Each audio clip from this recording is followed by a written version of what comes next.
Hello, everybody. Good morning, good afternoon to you. Welcome back to my channel. If today is the first time of coming across my video, please subscribe. And if you are subscribed before, thank you and God bless you. Guys, here is a short video, okay, about the ongoing crisis in Nigeria. And I just want you all to listen to this video as I address you, or as the video address you, on why the UN, the American and the British colonial masters have refused to come into the issue and talk about it. This is so amazing and thrilling, guys. I was so surprised when I listened to this record, like this video. Okay, guys, so guys, keep listening. Began 1986 when we did the structural adjustment program, when we were persuaded to devalue our currency every week for 32 years. When I went to school, and many of you are here, the naira was $1.50. The naira was almost £1 sterling. They came here, persuaded some brilliant men from Harvard and the World Bank that weekly devaluation was wonderful. 32 years of devaluing your currency until we hit 527. And they were still telling us that the naira was still overvalued.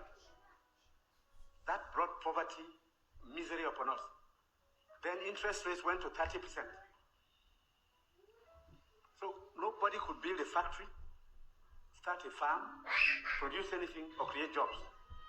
Because every time you bring in a shipload of rice, you also bring in a shipload of unemployment. Because you are transferring your wealth to sustain other economies. Somehow, Nigerians didn't notice it. So we became a nation of importers. Toothpicks. Each year it cost us $18 million. Importing toothpicks. Tomato paste, $400 million. You talked about tomatoes now. One basket in town now is less than 2,000 naira. The farmers are losing money because the processors don't have enough funds to set up factories. They are going to do tomato paste. It's food-grade stainless steel. You can't just use anything because you'll be putting poison in people's stomachs. 2 factories have started off. I believe by the middle of next year, we can comfortably tell importers of tomato paste to stop. But when you do, you make enemies. Even the rice we're trying to reduce. We have enemies, heavy enemies. People who can kill if they have a chance. Because you're spoiling their business. And let nobody take it lightly. These guys have seized this country's economy. They've taken us hostage. And they have no intention of giving up. Because this is a huge market, a very sweet market. And they have taken control.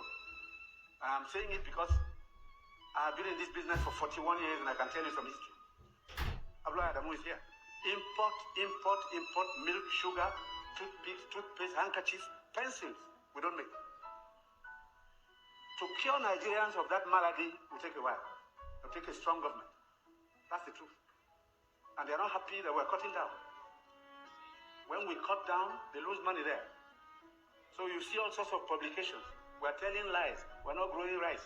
We're trying to demoralize the local farmers and make sure that the economy fails. That's the story of imports. Now, I read a story recently in the newspapers. The French ambassador, the champagne ambassador in Nigeria, gave an article to The Guardian. He said Nigerians love life. We are the biggest consumers of champagne on planet Earth, more than the French who make it. There are parties you attend in some places where they only drink champagne. Of course, the individual is free to spend his money, but his money comes from Nigeria's commonwealth.